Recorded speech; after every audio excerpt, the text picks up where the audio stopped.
Good morning everyone. कैसे हैं आप सभी। आज जो है दूसरा सेशन है इम्पोर्टेंट इंस्टीट्यूट ऑफ एग्रीकल्चर। भैया एग्रीकल्चर के जो महत्वपूर्ण संस्थान है जी, अगर इस संस्थान का नाम ना पूछे तो उससे रिलेटेड भैया फंड पूछ लेता है, उसकी योजनाएं पूछ लेता है, उसकी ऐप पूछ लेता है। तो सारी चीजें आज कवर करेंगे और किस तरह से क्वेश्चन आजकल बन रहे हैं, ये सारी चीजें आज हम देखेंगे। ठीक है। तो महत्वपूर्ण संस्थान व उनके द्वारा किए गए कार्य जैसे फंड हो गया, ऐप किस मंत्रालय के अंतर्गत आते हैं, और यह सब कुछ जो है हम आपको बताने वाले, क्योंकि आजकल जो पैटर्न चेंज हो रहा है वो आपका इसी ओर जा रहा है। नए नए मतलब कि कहे कि आपसे कह देता है एग्जामिनर, तो ये कह देगा कि भाई आपके एग्रीकल्चर में है, ये पूछूंगा मैं, है ना। तो उससे पहले एक मोटिवेशनल कोट है क्लास शुरू करने से पहले कि भैया मंजिल की फिक्र ना करें ए मेरे दोस्त, तू बस अपना फोकस रास्ते पे रख, तुझे मंजिल अवश्य मिलेगी। मंजिल की टेंशन नहीं करनी है कि जॉब मिलेगी या नहीं मिलेगी। भैया अपनी मेहनत पर कायम रहो, मेहनत करोगे एक ना एक दिन मेहनत सफल जरूर होगी। अपने रास्ते पर चलते रहो, मंजिल एक दिन जरूर मिलेगी, है ना। तो मंजिल पाना है तो वर्क करना पड़ेगा और हार्ड वर्क करना पड़ेगा। ठीक है। चलिए शुरू करते हैं आज के सेशन को। भाई पहला क्वेश्चन है आज का। मैं आप कहोगे सर थ्योरी वाली क्लास है, क्वेश्चन क्यों करवा रहे हो। तो मैं प्रीवियस ईयर ये एजीटीए अभी 2025 में जो एग्जाम हुआ उसमें पूछे गए क्वेश्चन है कि भैया कैसे एग्जाम पैटर्न आपका चेंज हो रहा है। अब भैया कृषि पहल के संदर्भ में संक्षिप्त शब्द आर्या का क्या अर्थ है। What is the acronym Arya stand for in the context of agricultural initiative. भैया कृषि में युवाओं को आकर्षित करना और उन्हें बनाए रखना, attracting and retaining youth in agriculture, कृषि ग्रामीण युवा कार्यवाही कार्य, या एग्रीकल्चर रूरल यूथ एक्शन, कृषि ग्रामीण युवा अचीवर, या एग्रो रूरल यंग अचीवर, युवाओं की सहायता के लिए कृषि सुधार, agriculture reform for youth assistance, या नन ऑफ द एबव। आप लोग आंसर बताओ, फिर हम तो बता ही रहे हैं इसका आंसर। तो भैया जो आर्या है, आर्या योजना है, यह जो है ग्रामीण युवाओं को कृषि में बनाए या फिर कहें कृषि से संबंधित उद्योगों को प्रोत्साहित करने के लिए, ग्रामीण युवाओं को कृषि में बनाए रखने के लिए यह योजना लाई गई थी आईसीआर द्वारा 2015 में। आर्या योजना के नाम से जानी जाती है। ठीक है। तो बच्चों इसका आंसर हो जाता है, वो हो जाता है आपका option A. Option A, attracting and retaining youth in agriculture, मतलब कि एक है कृषि में युवाओं को आकर्षित करना और उन्हें बनाए रखना, कृषि में युवाओं को आकर्षित करना और उन्हें बनाए रखना, ये आर्या का फुल फॉर्म है, attracting and retaining youth in agriculture. भैया आर्या के बारे में जानेंगे तो आर्या कृषि में ग्रामीण युवाओं को आकर्षित करना, ठीक, attracting rural youth in agriculture, launch हुआ था 25 जुलाई 2015 को। इनिशियली 25 स्टेट में जो है शुरुआत हुई थी, या फिर कहें शुरुआती तौर पर 25 राज्यों में शुरू किया गया था। इसका जो प्राइमरी ऑब्जेक्ट है या प्राथमिक जो लक्ष्य है वो है युवाओं को जो है सशक्त बनाना और ग्रामीण युवाओं को विभिन्न कृषि या संबद्ध क्षेत्रों में आपका जो है शामिल करना, या संबद्ध क्षेत्रों संबंधित उद्योगों में शामिल करना और उसकी ओर आकर्षित करना और उसमें सशक्त बना रहा है, एम्पावर करना। ठीक है। तो देखिए its primary objective is to attract and empower rural youth in these areas to engage in various agriculture, allied and service sector enterprises, thereby promoting sustainable income generating and gainful employment। एक जो है आय का सृजन और उन्हें एक निश्चित क्या मिले भैया, रोजगार मिले, इसका सुनिश्चित करना इसका क्या है, काम है। देखिए बच्चों, इसका प्राथमिक उद्देश्य इन क्षेत्रों के ग्रामीण युवाओं को विभिन्न कृषि संबद्ध और सेवा क्षेत्र के उद्यमों में शामिल होने के लिए आकर्षित और सशक्त बनाना है, जिससे स्थायी आय सृजन और लाभकारी योजना रोजगार को बढ़ावा मिले। लाभकारी रोजगार को क्या मिले बच्चों?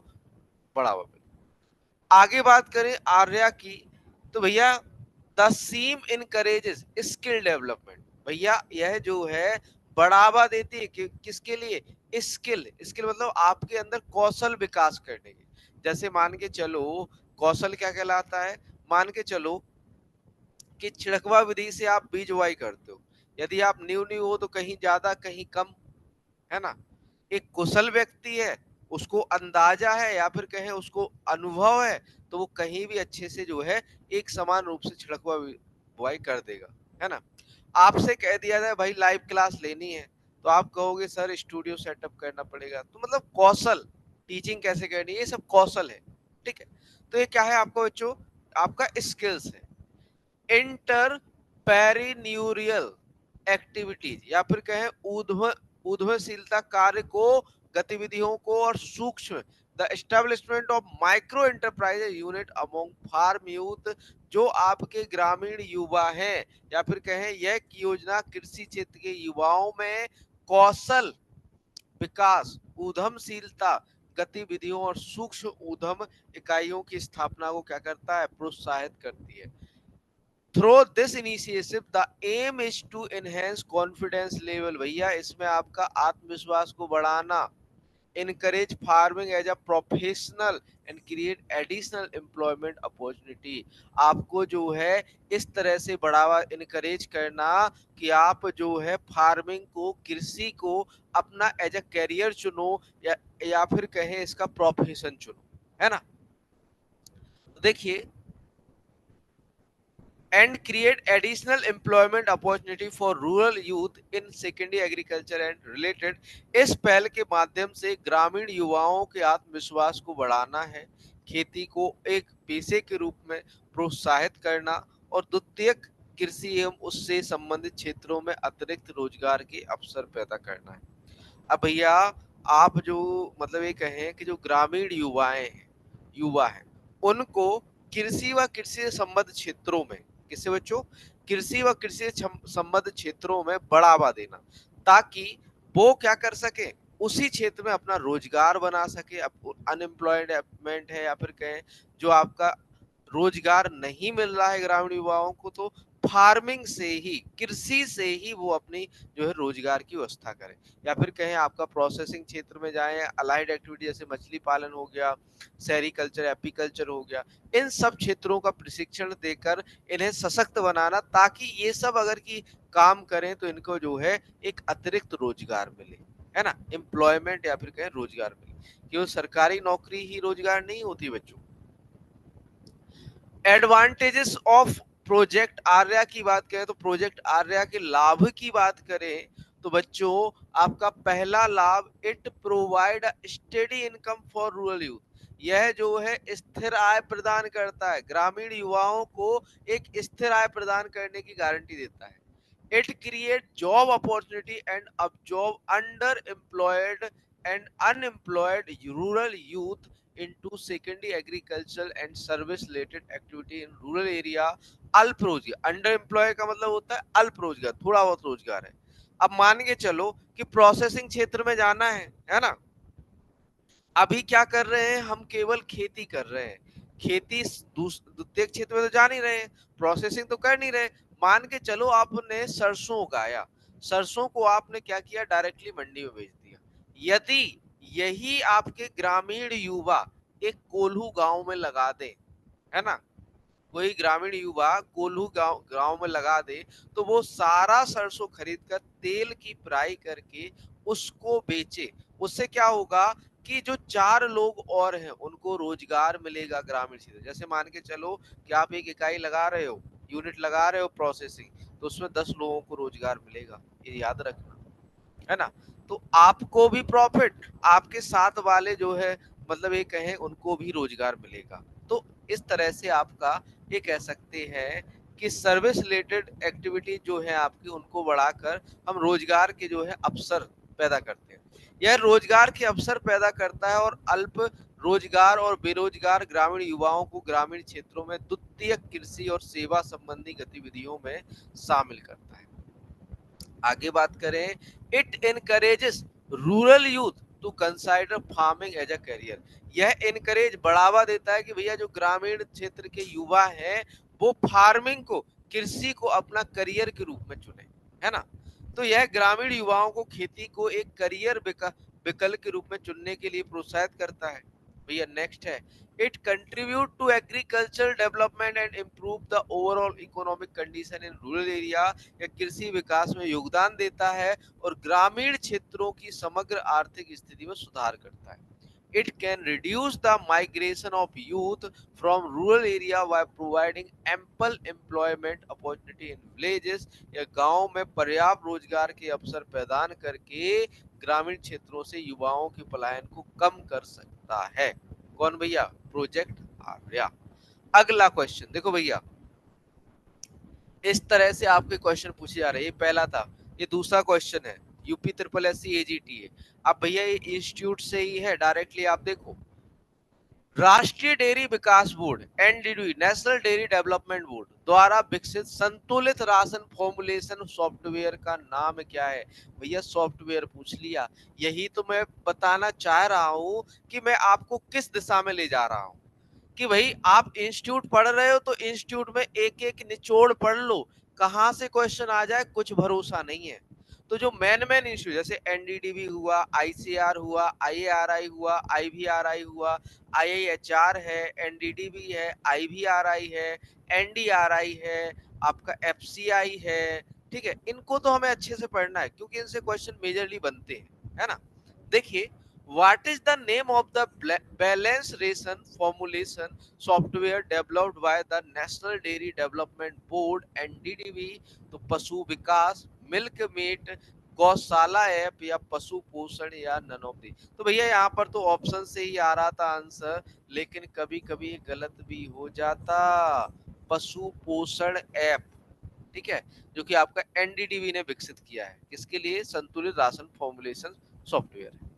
अब भैया जो एनडीडीबी के जो अन्य सॉफ्टवेयर हैं, एप्स डेवलप्ड बाय एनडीडीबी, कुछ एप्स हमने यहाँ पर कंट्रीब्यूट या फिर कहीं लगाए हैं, जैसे आपका डेयरी सर्वेयर। डेयरी सर्वेयर की बात करें तो ये जीआईएस इनेबल्ड ऐप है जो कि used for field data collection, field के डाटा कलेक्शन के लिए यूज होता है, visualisation and decision making related to dairy activities including infrastructure mapping and monitoring field activities. एक जीआईएस सक्षम ऐप जिसका उपयोग डेयरी गतिविधियों से संबंधित क्षेत्रीय डेटा संग्रह, विजुअलाइजेशन और निर्णय लेने के लिए किया जाता है, जिसमें बुनियादी ढांचे का नाम का मानचित्र और क्षेत्रीय गतिविधियों की निगरानी शामिल है। अगला ऐप है एएमसीएस ऑटोमेटिक मिल्क कलेक्शन सिस्टम। भैया एनडीडीबी ने एक ऐसा एप्लीकेशन या ऐसा सिस्टम विकसित किया है जो ऑटोमेटिकली मिल्क को कलेक्ट करेगा। An integrated software that link various stakeholder in the dairy supply chain with a farmers app for accessing milk collection data। एक एकीकृत सॉफ्टवेयर जो डेयरी आपूर्ति श्रृंखला में विभिन्न जो आपके हितधारकों को दूध संग्रह डेटा तक पहुंच के लिए किसान की ऐप से क्या करता है? जोड़ता है, ठीक है। अगली ऐप जो एनडीडीबी ने बनाई है वो है आपकी NIAPH, ठीक है, INAPH ये आपकी किसने बनाई है बच्चों? एनडीडीबी ने बनाई है। An IT application for capturing real time data on breeding, nutrition and health services provided to farmer. किसानों को प्रदान की जाने वाली प्रजनन, पोषण और स्वास्थ्य सेवाओं पर वास्तविक समय डेटा एकत्र करने के लिए एक आईटी अनुप्रयोग है। फिर आपका आ जाता है पशु पोषण जो पूछा गया था, a software that helps farmer formulate balanced ration for their animal, optimizing cost and improving milk production। बिल्कुल सेम लैंग्वेज पूछी गई थी आपकी, सेम टू सेम लैंग्वेज पूछी गई थी क्वेश्चन में, है ना। एक सॉफ्टवेयर जो किसानों को अपने पशुओं के लिए संतुलित आहार तैयार करने और लागत को अनुकूलित करने और दूध उत्पादन में सुधार करने में क्या करता है, मदद करता है। आगे बात करें बच्चों अगले ऐप की, तो अगला है ई गोपाला। लॉन्च हुआ था 2020 में, ये भी आपका एनडीडीबी ने डेवलप किया था, ई गोपाला, है ना। आपके जितने भी ऐप हैं, जितने भी एनडीडीबी ने ऐप डेवलप किए, यहाँ पर मैंने सारे ही लगा दिए, ठीक। तो this app provide real time information to dairy farmer about livestock management including buying and selling germplasm, finding breeding services, and receiving alert for vaccination and other important event। यह ऐप डेयरी किसानों को पशुधन प्रबंधन के बारे में वास्तविक समय की जानकारी प्रदान करता है, जिसमें जन्म प्लाज्म की खरीद और बिक्री, प्रजनन सेवाएं ढूंढना और टीकाकरण और अन्य महत्वपूर्ण घटनाओं के लिए अलर्ट प्राप्त करना क्या है बच्चों, शामिल है। आगे बात करें अगला क्वेश्चन। अब देखो भैया ये भी पूछ लिया गया, आत्मा। आत्मा भी आपका एक संस्थान ही है ना, आत्मा, जो कि जिला स्तर पर काम करती है। अब यहाँ बच्चे देखो, यहाँ पर इन्हें ये नहीं दिखा कि भैया जिला स्तर पर विकेंद्रीकृत निर्णय लेने वाली, तो भैया केवी के तो था नहीं, तो जिला स्तर पर तो एक ही एजेंसी है, वो है आत्मा, है ना। Agriculture tech sorry agriculture agency sorry यहाँ पर एग्रीकल्चर टेक्नोलॉजी मैनेजमेंट एजेंसी है आत्मा, है ना। तो देखिए भैया जिला स्तर पर विकेंद्रीकृत निर्णय लेने और किसान नेतृत्व वाली कृषि योजनाओं को बढ़ावा देने के लिए विस्तार सुधार योजना के तहत निम्नलिखित में से कौन सा संस्थान तंत्र पेश किया गया। अब भैया देखो, एक यह विस्तार तंत्र है, या फिर कहें आपका ये कह सकते हैं कि भैया एक्सटेंशन सर्विसेज प्रोवाइड कराता है। Which of the following institutional mechanism was introduced under the extension reform scheme to promote decentralized decision making and farmers led agricultural planning at the district level? तो भैया कौन सा है, एग्रीटेक रिसोर्स हब, किसान सेवा केंद्र, फार्म डेवलपमेंट अथॉरिटी, या agriculture technology management agency. तो भैया यहाँ पर आत्मा कृषि प्रौद्योगिकी प्रबंधन एजेंसी, कृषि प्रौद्योगिकी प्रबंधन एजेंसी यहाँ पर सही उत्तर हो जाता है, ठीक है। तो आत्मा के बारे में जाने तो भैया ये जिला स्तर पर आपका प्रसार का कार्य करती है, एक्सटेंशन का काम करती है। कृषि प्रौद्योगिकी प्रबंधन agency, agriculture technology management agency आत्मा। तो देखिए यह एक पंजीकृत संस्था है जो जिला स्तर पर प्रौद्योगिकी के प्रसार के लिए उत्तरदायी है। यह अनुसंधान, विस्तार और विपणन को एकीकृत करने के लिए एक केंद्र बिंदु है। इसकी शुरुआत जो हुई थी बच्चों 2005-6 के दौरान की गई थी। उसमें फंडिंग पैटर्न की बात करें तो 90% हिस्सा आपका केंद्र सरकार का होता है और 10% हिस्सा किसका होता है बच्चों, राज्य सरकार का होता है। 90% जो हिस्सेदारी होती है केंद्र सरकार की और 10% जो हिस्सेदारी होती है वो किसकी होती है, राज्य सरकार की।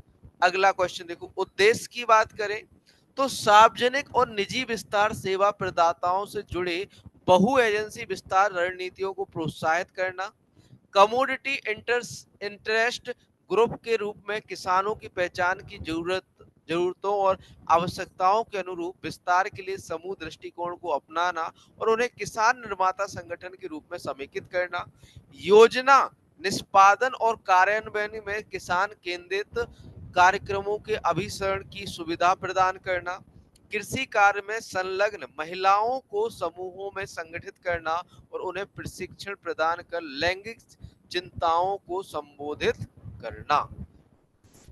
फिर लाभार्थी की बात करें तो व्यक्तिगत भी लाभार्थी होते हैं, समुदायिक जो है लाभ प्राप्त कर सकते हैं, महिला किसान या किसान महिला समूह भी इसके लाभ प्राप्त कर सकते हैं। आत्मा।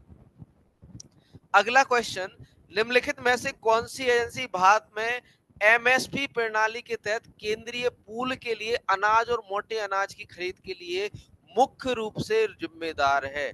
हमने जब भी इंस्टीट्यूट पढ़ाए तो हमने एफसीआई में बताया था सीधा सीधा कि भैया एफसीआई क्या करता है, अनाजों की खरीद करता है। केवल सीरियल ग्रेन खरीदता है एफसीआई। एफसीआई जो है सीरियल्स के, अनाजों के, या फिर कहें गेहूं व आपके चावल के भंडारण के लिए, डिस्ट्रीब्यूशन के लिए जो पीडीएस पब्लिक डिस्ट्रीब्यूशन सिस्टम है, जो राशन सिस्टम है, उसके थ्रू जो है आपके पब्लिक में पहुंचाने का भी काम करता है नेशनल फूड सिक्योरिटी मिशन के तहत। ठीक है, और साथ में साथ प्रोक्योर भी करता है, मतलब किसानों से गेहूं व चावल की खरीद भी करता है। मैंने कई बार जब भी एफसीआई पढ़ाया तो ये चीज मैंने पढ़ाई थी। तो यहाँ पर भारतीय खाद्य निगम FCI food corporation of India right answer हो जाता है कि which of the following agencies is primarily responsible for procuring cereal and coarse cereal for the central pool under the MSP system in India. National Agriculture Cooperative Marketing Federation of India, National Cooperative Corporation Development, directorate of marketing and inspection, food corporation of India. आप लोग एक चीज याद रखना बच्चों कि आपका जो भारतीय खाद्य निगम है, फूड कॉर्पोरेशन ऑफ इंडिया है, यह भारत में एमएसपी पर, क्या बच्चों, एमएसपी पर आपके जो खाद्यान्न है, जो अनाज वाली फसलें, जो सीरियल्स हैं और मोटे अनाज हैं, उनको खरीदने के लिए जिम्मेदार है। कौन भैया? FCI, food corporation of India. अब भाई बात करें कि दलहनी और तिलहनी फसलों को कौन खरीदता है, तो भैया सबसे पहले option national agriculture cooperative marketing federation of India, NAFED. NAFED जो है आपका क्या करता है, दलहनी व तिलहनी फसलों की खरीद के लिए जिम्मेदार है आपका नाफेड। किस पर भैया? एमएसपी पर। क्लियर है?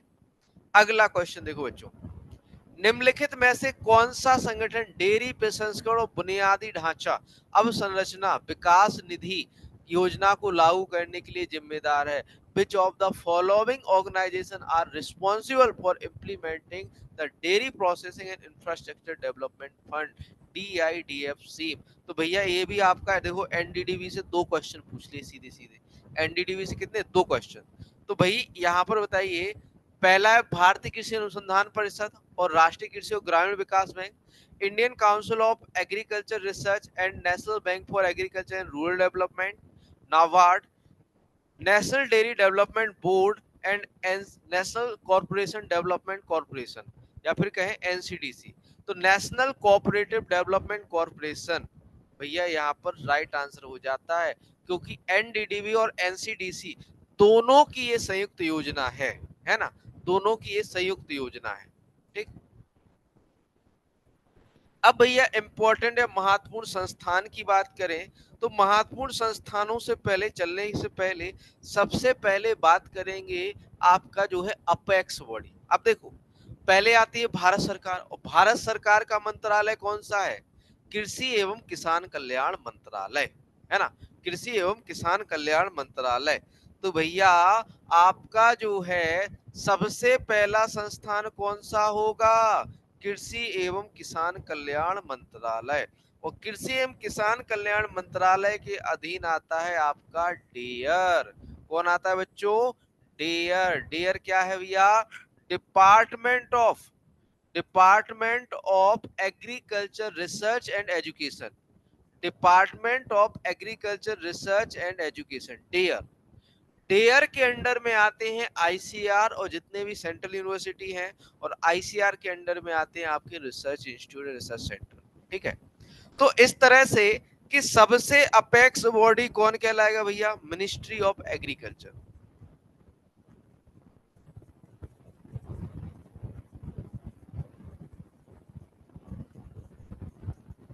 Ministry of agriculture and farmer welfare. ठीक, फार्मर वेलफेयर जो है अपेक्स बॉडी होती है।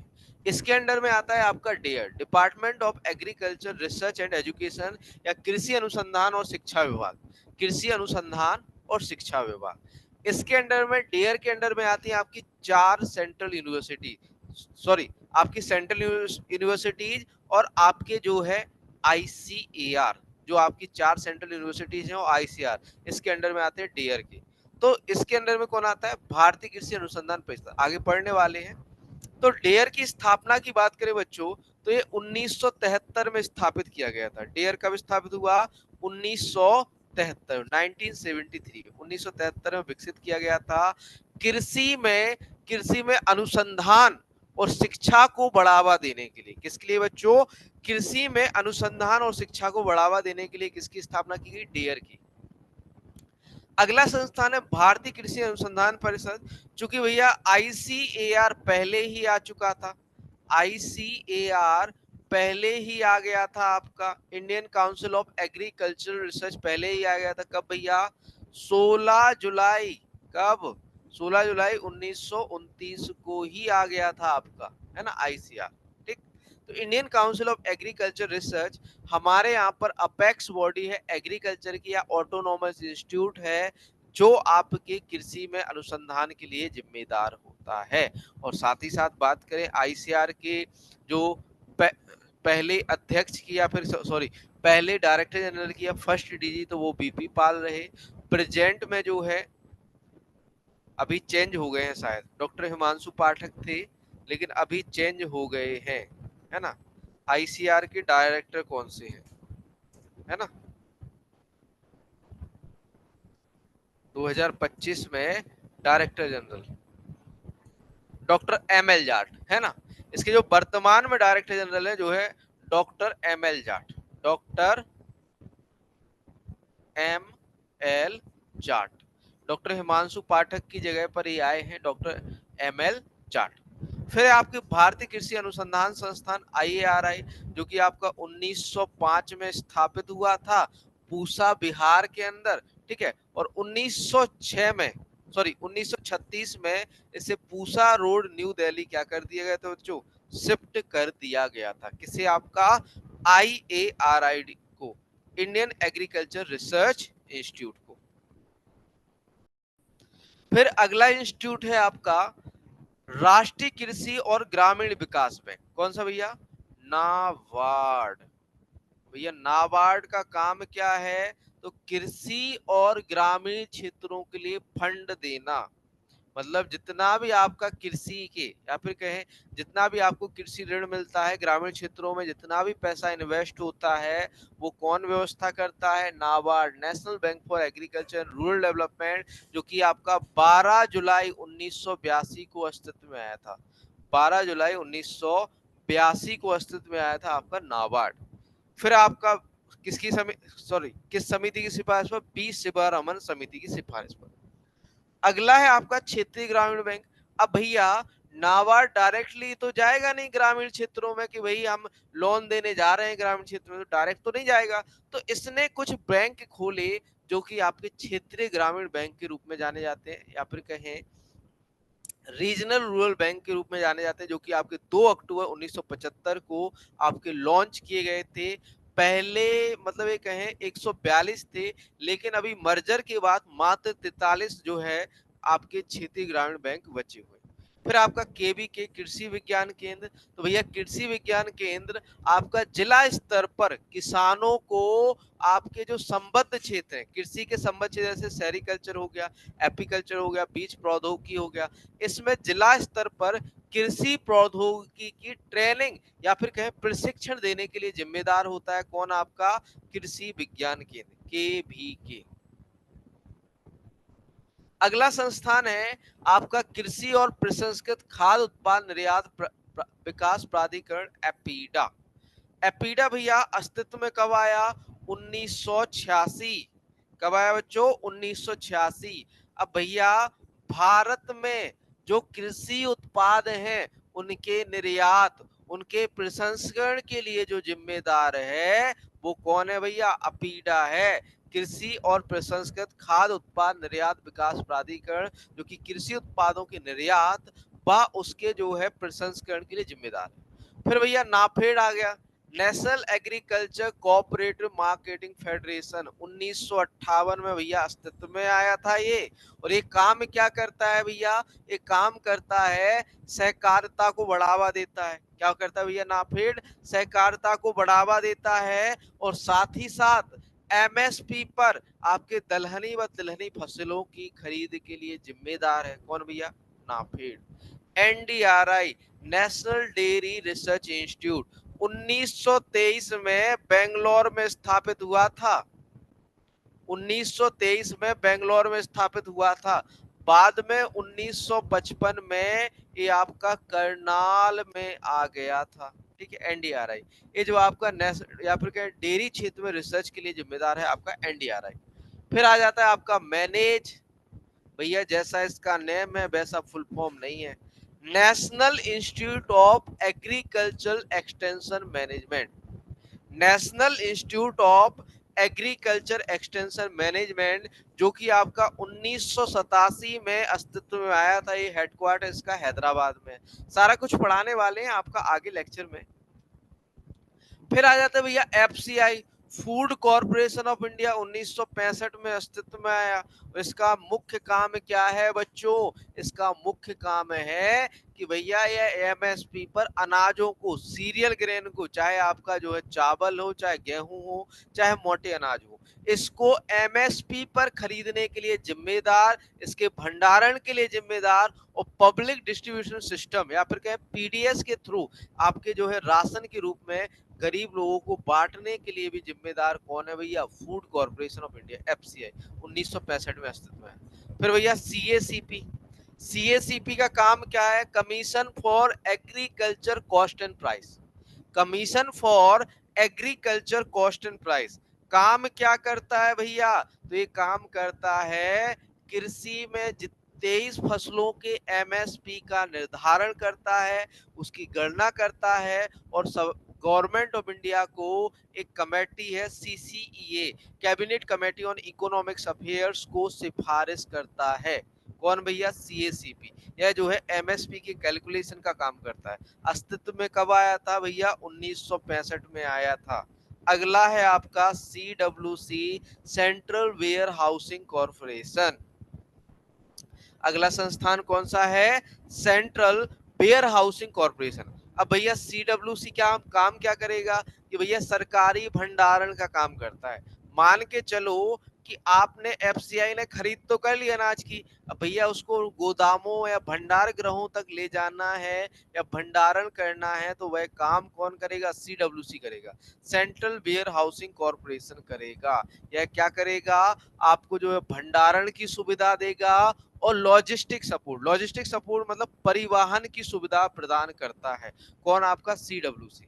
फिर आपका किसानों पर राष्ट्रीय आयोग, आपका जो है गवर्नमेंट ने किसानों की बढ़ती आत्महत्याओं को देखते हुए नेशनल कमीशन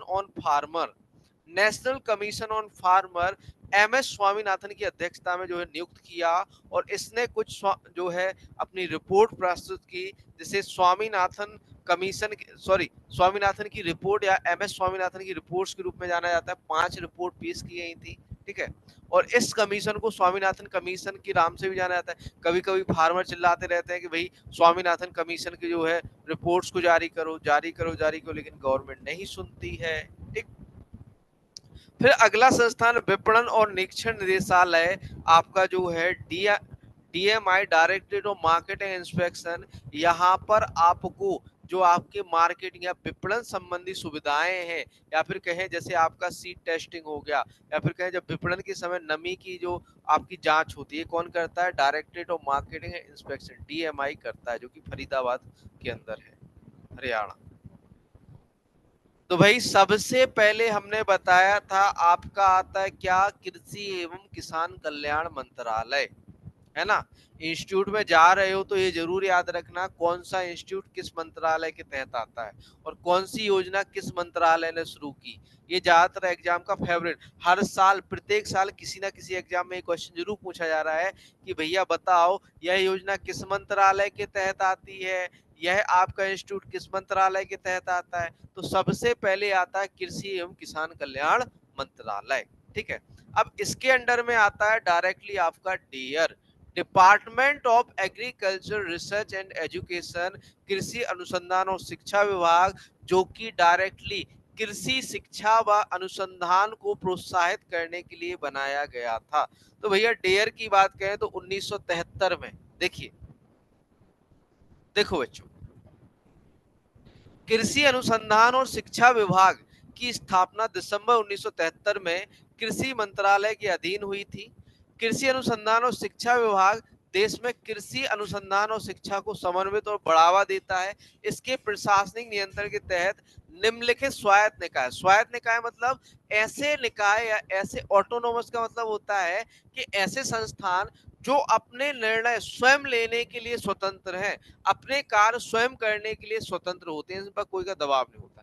इसमें आता है आपका आईसीएआर, आपका भारतीय कृषि अनुसंधान परिषद, आपका जो है केंद्रीय कृषि विश्वविद्यालय इम्फाल मणिपुर, डॉक्टर राजेंद्र प्रसाद केंद्रीय कृषि विश्वविद्यालय पूसा बिहार, और आपका रानी लक्ष्मीबाई केंद्रीय कृषि विश्वविद्यालय आपका जो है झांसी उत्तर प्रदेश। इसमें 3 तो कृषि विश्वविद्यालय हैं जो कि आपके केंद्रीय कृषि विश्वविद्यालय हैं, और आपका जो आईसीआर है ये आपके जो 4 संस्थान आते हैं डेयर के अंडर में।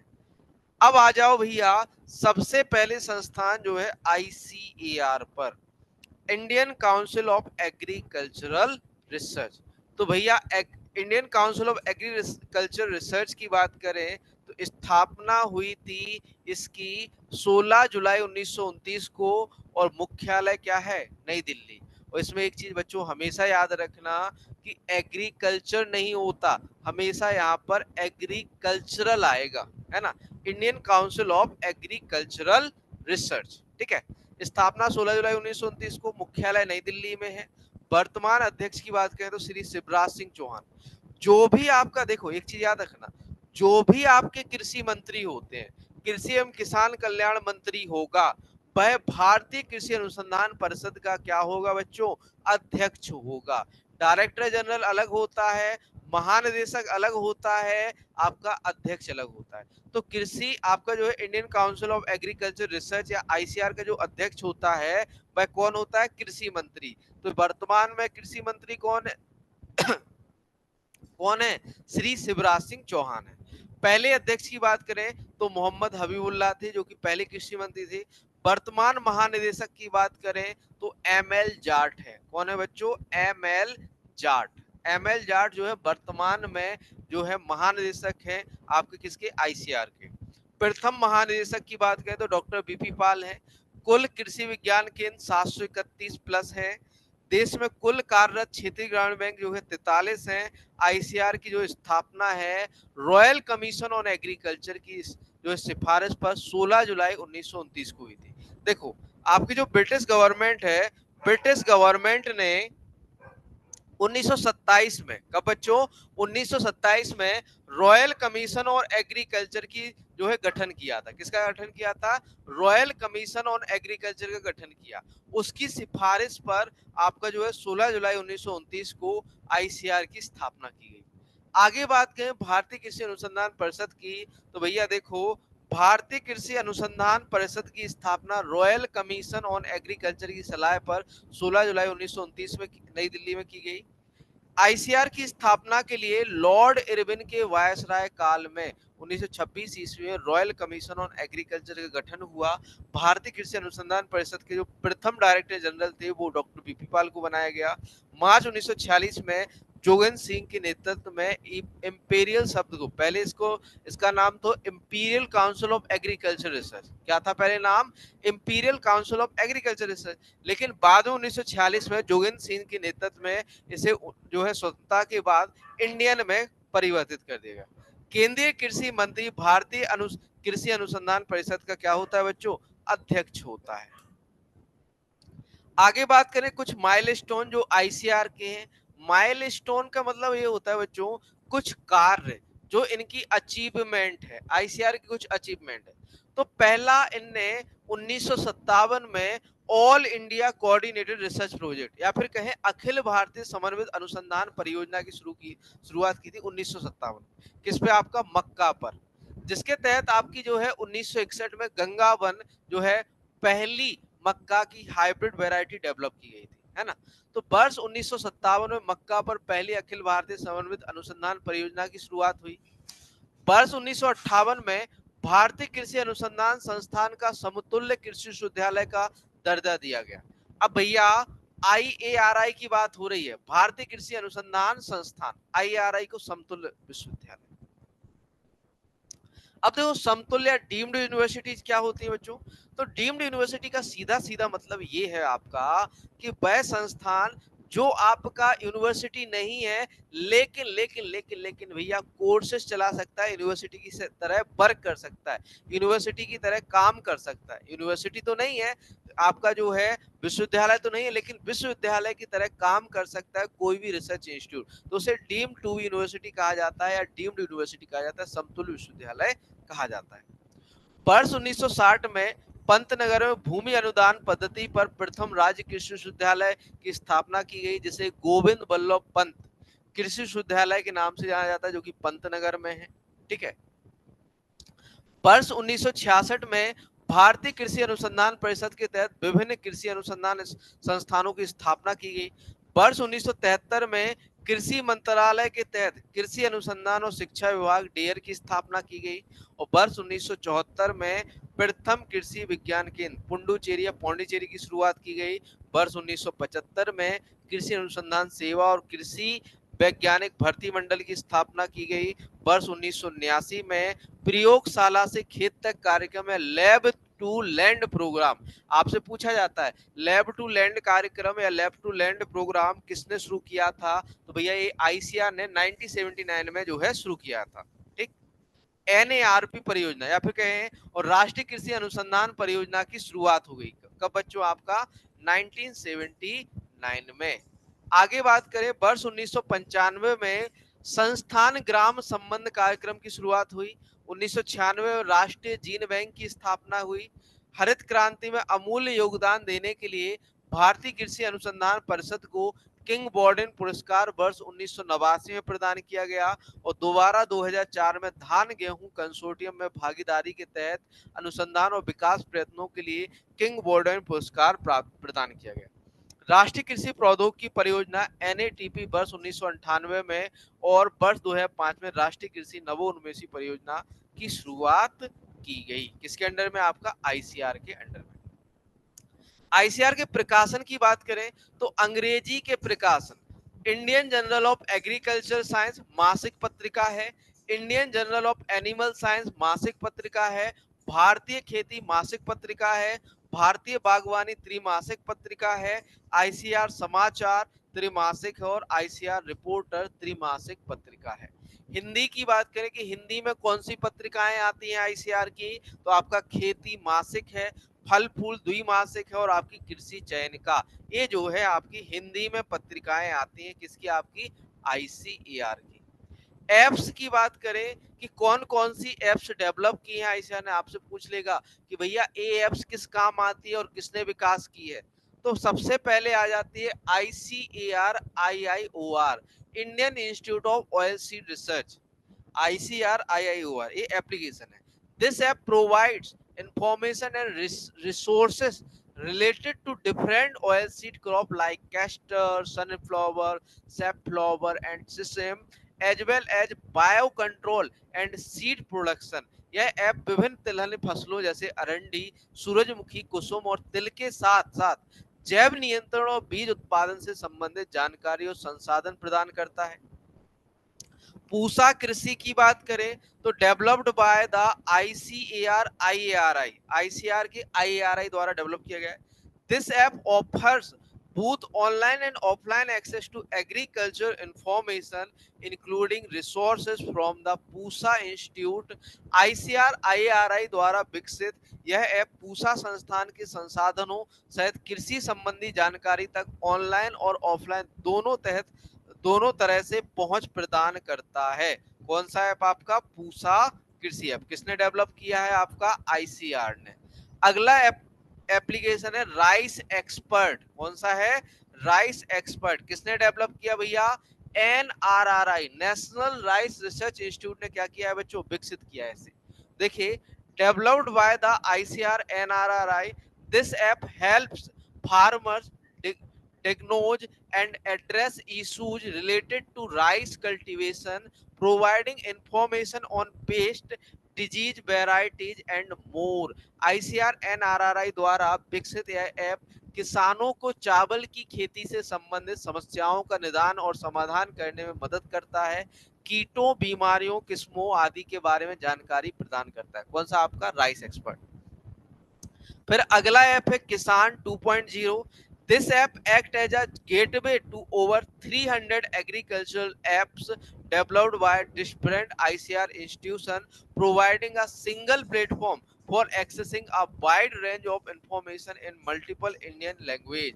यह ऐप विभिन्न ICAR संस्थानों द्वारा विकसित 300 से अधिक कृषि ऐप के लिए प्रवेश द्वार के रूप में कार्य करता है, जो विभिन्न भारतीय भाषाओं में विस्तृत जानकारी तक पहुंचने के लिए एक एकल मंच प्रदान करता है। कौन सा आपका किसान 2.0।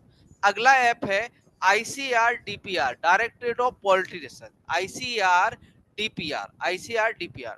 तो यह ऐप की बात करें तो this app provides information about the institute, its research and technologies related to poultry.